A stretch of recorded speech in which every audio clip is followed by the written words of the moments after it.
Tama ba, Arles, pinagbawal ang paglabas ng video na kinunan mo kanina na naglalabas ng mga nag-aalsa balutan na kumbaga? Tumutang na rin ang umano'y lavish lifestyle ni na House Speaker Martin Romualdez at Congressman Contractor Zaldico. At ito ang matindi, mga eroplano at helicopter ni Romualdez at Zaldico mukhang kukumpiskahin ng gobyerno.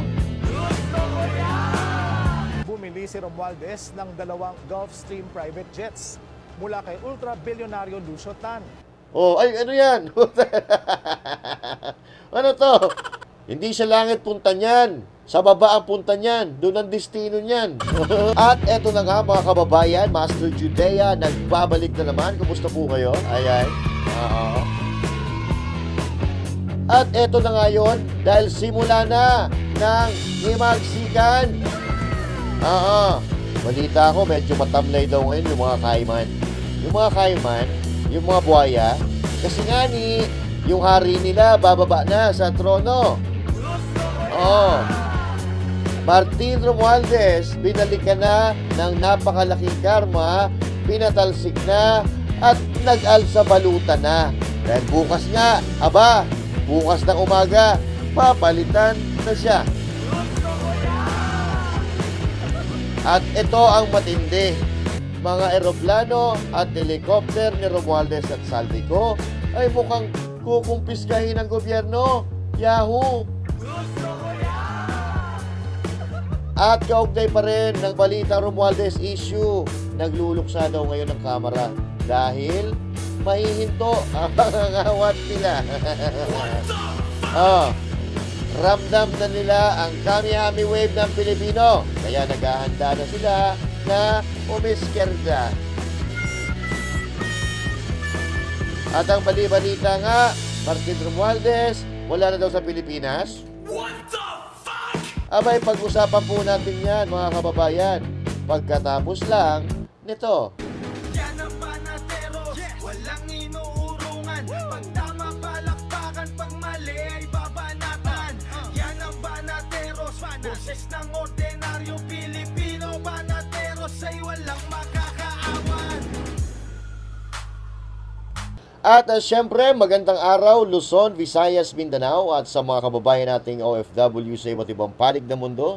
Magandang araw po sa inyong lahat. At syempre, bago tayo magsimula, huwag kakalimutan na mag-like, mag-share at mag-subscribe sa ating channel, mag-comment sa ating mga video at syempre, share ang ating mga video. So, bakit malungkot ang beshi ko?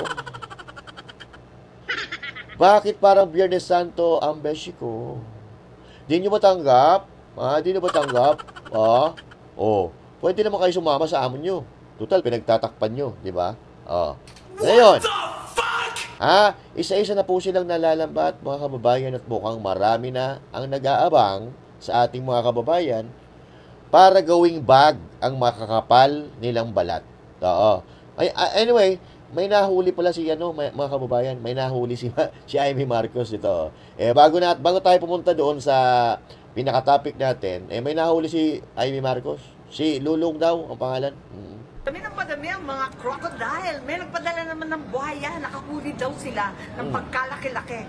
Talaga naman, dapat huliin lahat. Talaga dapat pagsain, dapat pansahan. Makulong ang lahat ng lulong. Makulong ang lahat ng lulong. Kulay green yung buhaya, no? Gusto kong mahuli yung pinaka-mastermind nila, di ba? Oo. Anong kulay kaya yung mastermind nila, di ba? Pinaka-mastermind. Na gusto ko sana magmakaawa sa taong bayan at isoli nila yung ninakaw nila. Di ba? Samantala, mga kababayan, totoo na po ito, no? Akala ko kasi kanina, joke-joke lang itong pagpapalit ng liderato dyan sa Kongreso. Pero nung napanood ko po ito, kumpirmado, Martin Romualdez, sinipa na sa kanyang trono. Eto, panoorin po natin. Sa isang Facebook post ni Cavite 4th District Representative Kiko Barzaga ay meron na nga daw na House Speaker na bago. Pero kanina sa ating pag-iikot ay nakita natin na nagkakaroon nga ng paglilipat ng mga gamit sa opisina ni House Speaker Martin Romualdez. Tama ba, Arles, pinagbawal ang paglabas ng video na kinunan mo kanina na naglalabas ng mga nag-aalsa balutan na kumbaga. Sa ngayon kasi, Ses, ay hinihintay pa rin natin ang magiging kaganapan nga para bukas dito sa plenaryo, kung saan may mga nagsasabi na magbibitiw ng araw itong House Speaker Martin Romualdez at magkakaroon na ng bagong kinatuan itong mababang kapulungan. Sa ngayon ay patuloy natin na hinihingi pa ang ibang mga reliable sources natin para kumpirmahin ang balitang iyan. Ano yung mga nakita mong gamit na linalabas? So far, nakita natin, Ses, ay yung pangalan nga ni House Speaker Martin Romualdez. May tawag yung nakalagay sa table, kung saan nga yung kagaya ng iba pang mga boxes mula roon sa kanyang opisina at actually mga mangilan-ngilan din yung mga inilabas mula roon sa kwarto ng Speaker. Saan dinadala? Papunta siya dito actually, Ses, sa kabilang panig lamang ng palapag sa receiving unit ng Speaker, Office of the House Speaker. Pero kasi yung itong tinatawag ng opisina ni House Speaker Martin Romualdez ay nasa North Wing, nasa ika-4 na palapag. So hindi pa natin nakukumpirma kung doon nga ba ito dadalhin pagkatapos mailabas doon sa opisina dito sa Kamara. Ayun, oo. So, alam mo kanina mga kababayan, bigla akong naawa kay Martin Romualdez nung nakikita ko na inilalabas yung mga gamit niya. Siguro kasi tao pa rin tayo na may damdamin, may puso, no? Hindi naman tayo kriminal, di ba? Pero etong ginawa kasi nila walang kapatawaran di ba?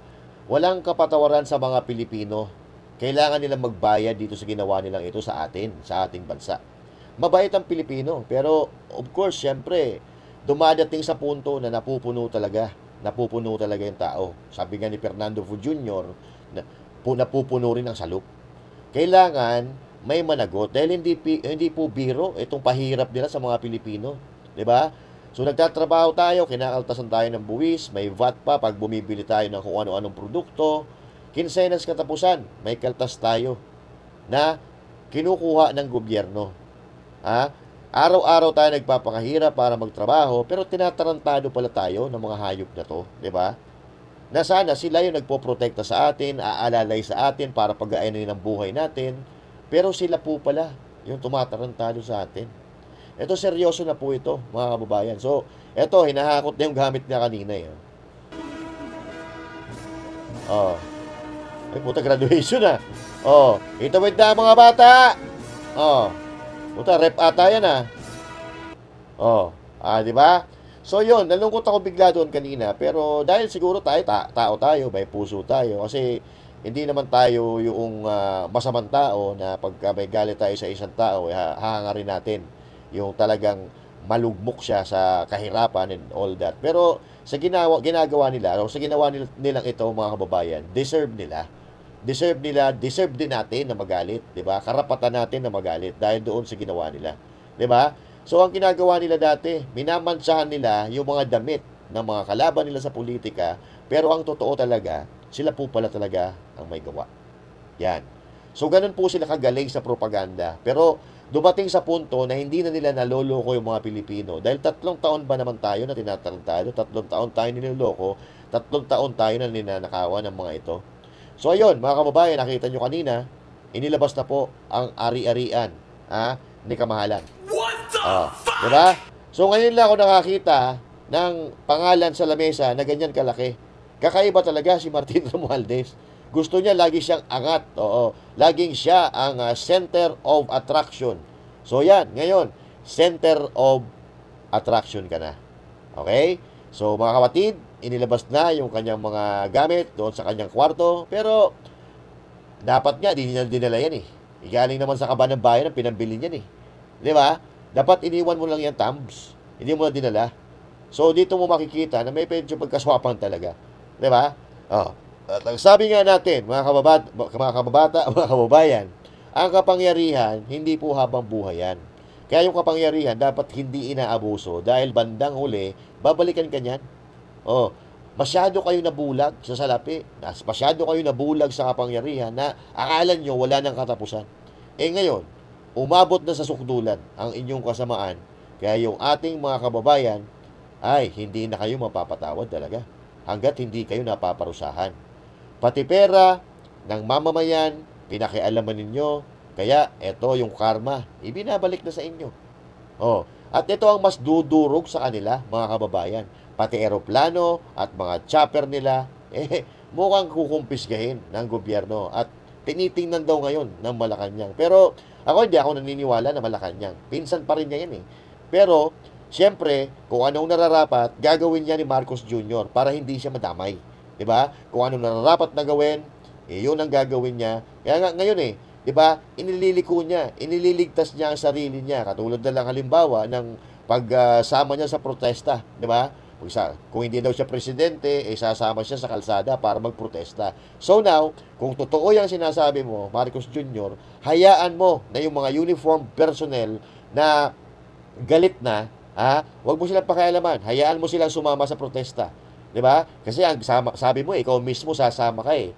So ngayon, wag niyo silang obligahin na sumama, na magbantay sa mga nagpo-protesta. Bagkus, hayaan niyo sila na sumama. Kasi ang alam ko, marami ang MUP sa mga sundalo, sa mga pulisan, na sawang-sawa na rin dito sa korupsyon na ito.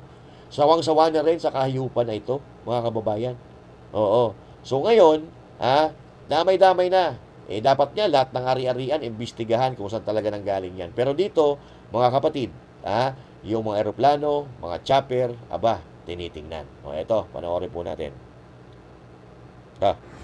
Sa gitna ng corruption probe sa gobyerno, lumutang na rin ang umano'y lavish lifestyle ni na House Speaker Martin Romualdez at Congressman Contractor Zaldico. Nako. Ayon sa source ng bilyonaryo, bumili si Romualdez ng 2 Gulfstream private jets mula kay ultra-bilyonaryo Lucio Tan. Ang isa raw ay pre-owned G150 na nagkakahalaga ng up to $8 million.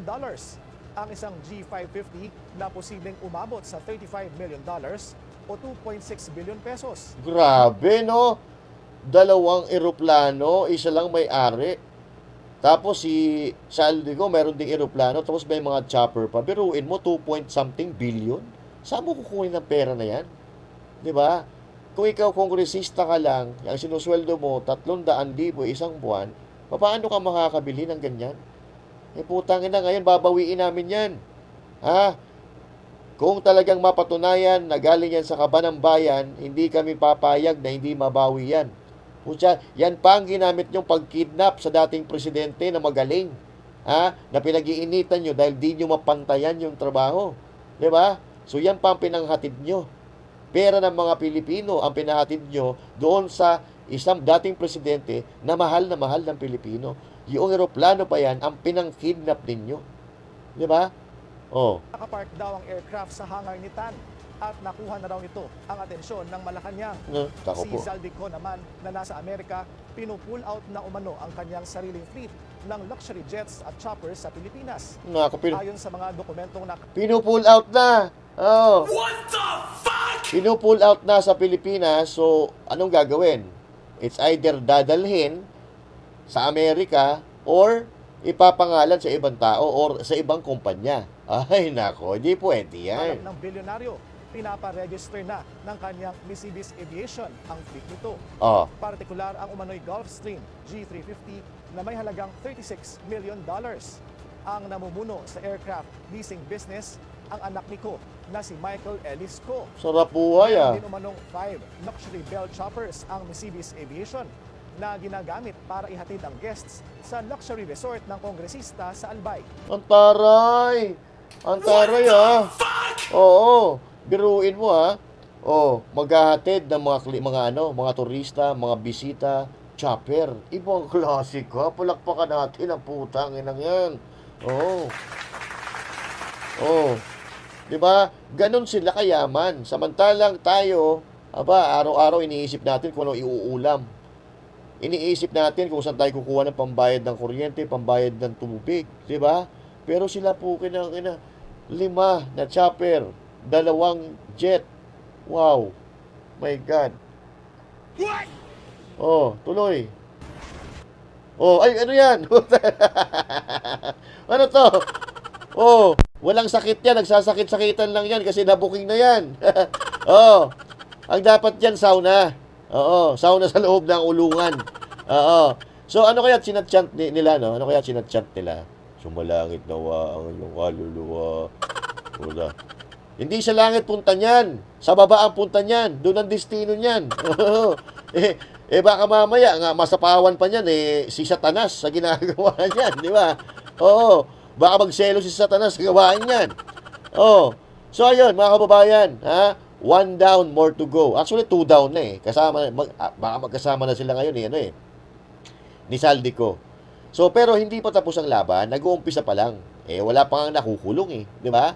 Dapat may managot. Dapat may managot dito sa kanilang kaswapangan, ha? Di ba? So hindi po pwede yung resign lang, di ba? Hindi po pwede yung ganun, ha? Magre-resign tapos kakalimutan yung ninakaw. Hindi po pwede yun. Hindi na uubra sa mga Pilipino yan. Sawang-sawa na mga Pilipino. Dapat ibalik yung nararapat para sa bayan. Ibalik ang ninakaw. Kung pwede nga kunin yung mga ari-arian, kunin yan. Di ba? Pag napatunayan kung saan ang galing, sa pera ng gobyerno, kunin yan. Di ba? Yan kasi hindi nyo tinigilan Nabulag kayo sa kwarta. Nalulong kayo. Di ba? Kaya nga, laging sinasabi ni Amy Marcos, lulong. Di ba kasi nalulong kayo? Di ba? Merong nalululong sa droga, merong nalululong sa sugal, nalululong sa babae. Etong mga to, nalulong sila sa kwarta.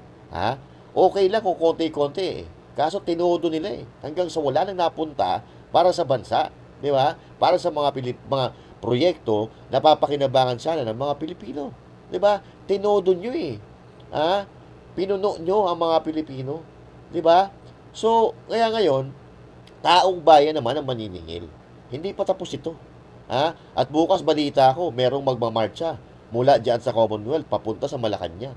At hindi titigil ang mamamayan hanggat walang nananagot. Sawa na ang Pilipino sa kabubudol ninyo. So hindi na tayo papayag, hindi na papayag ang mga Pilipino na walang mananagot. Di ba? Tapos gaganyan-ganyan kayo. What the fuck? May mga What the fuck? Pabindisyon pa kayo, pa-prayer. Wala namang masama sa sa pagdadasal. Wala masama dyan. Pero hindi bagay sa'yo nagdadasal. What the fuck? So dapat ngayon, mga kababayan, ito, panawagan sa gobyerno, dapat iban ang lahat ng mga gustong umalis na politiko sa Pilipinas ngayon na mainit ang issue ng korupsyon. Di ba? Pati yung mga asset dapat yan Di ba? Dapat pinifreeze din. Dapat pinifreeze yung mga asset dahil alam naman natin, presidente na nga mismo nagsabi na may nakawan sa gobyerno. Di ba? So i-freeze kang asset nila. Doon sa assets ng KOJC, ng SB9 ni Pastor Apollo Sikibuloy, napakabilis nyo. Napakabilis nyo na hindi na yung KOJC, SB9, hindi naman nagkumukuha ng pera sa gobyerno. Putang ina ito. Ang pera na galing sa gobyerno dapat i-freeze nyo yan. Yung pribado nga, piniprease ninyo, ito, pag-aari, pera yan ng mga Pilipino. Kung hindi work-related, huwag sila papayagan. Kung magpapagamot ang dahilan, huwag sila pagbibigyan. Kasi nung nagnanakaw sila, wala naman sila nararamdaman Since marami naman silang nanakaw, yung doktor papuntayin nila dito sa Pilipinas. Kaya naman nilang bayaran yan, di ba? Puta, nakakabili nga ng bilyon-bilyon na eroplano, di ba? At mga chopper yan. Di ba? So, yun ang problema natin. Kawawa tayo. So, sasabihin, mahal namin kayo mga Pilipino. Di ba? Aayusin namin ang buhay ninyo. Aayusin natin ang Pilipinas. Puta na, paano maaayos ang Pilipinas kung ninanakaw nyo yung kaban ng bayan? Yun ang problema natin. Kaya ngayon, hindi nyo masisisi ang galit ng taong bayan. Dahil kayo gumawa niyan. Di ba? Magtatakipan pa kayo. Tingnan mo ngayon, tahimik sila. Kasi, wala. Nagkakabukingan na. Dahil matatalino na ang mga Pilipino. Now, ngayon, kung wala naman silang kasalanan, wala namang problema Di ba? Kailangan lang maliwanagan ang bayan, maliwanagan ang mga Pilipino. So tumatanggi sila, di ba? Ito pa si Martin Romualdez na wala daw lugar sa kanya ang korupsyon. Utang ina. Oo. So now, ngayon mo patunayan na walang lugar sa iyo ang korupsyon. Sagutin mo sa hukuman, sagutin mo ang aligasyon laban sa iyo at sagutin mo ang mamamayan sa mga tanong na hanggang ngayon hindi nyo pa nasasagot. Yung BICAM report ng mga blanco, hindi nyo pa nasasagot. Yung People's Initiative, hindi nyo pa nasasagot. Yung Maharlika Investment Funds na bilyon-bilyon piso ang nakalaan, hindi nyo pa nasasagot. Yung pera sa PhilHealth, hindi nyo pa nasasagot. Maraming katanungan ang taong bayan ng mga Pilipino na may kinalaman sa pondo ng bansang Pilipinas na hindi nyo binibigyan ng kasagutan. So saan napunta ang pera namin? Saan napunta ang kaban ng bayan? So yan ang dapat sagutin ninyo. Bilyon-bilyon. Pero kung makagipit kayo kay BP Sara Duterte na 125 million na ginamit naman sa tama, na alam nyo naman yan, gigil na gigil kayo. And now, back to you. Nauna ka pang natanggal doon sa gusto mo ipa-impeach. Yan kasi ang problema. Ang problema, ang mali kailanman hindi magiging tama, at ang tama ay hindi kailanman matatalo ng mali. Look at the cycle. Look at the cycle. If the universe conspired, the karma will return. And that is what's happening right now. There's good karma, there's bad karma. Alam nyo na kung ano yung tinatamasaan nyo ngayon. Hindi pa tapos ang galit ng taong bayan. Nag-uumpisa pa lang.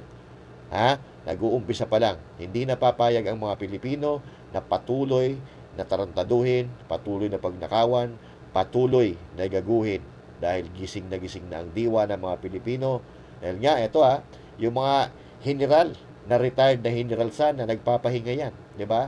Na dapat sana, tinatamasa nila yung kanilang pinaghirapan. Paano? Yung pinaghirapan nila, kayo lang ang kumakamal. Diba? So yan, ngayon, ang sasagutin ninyo.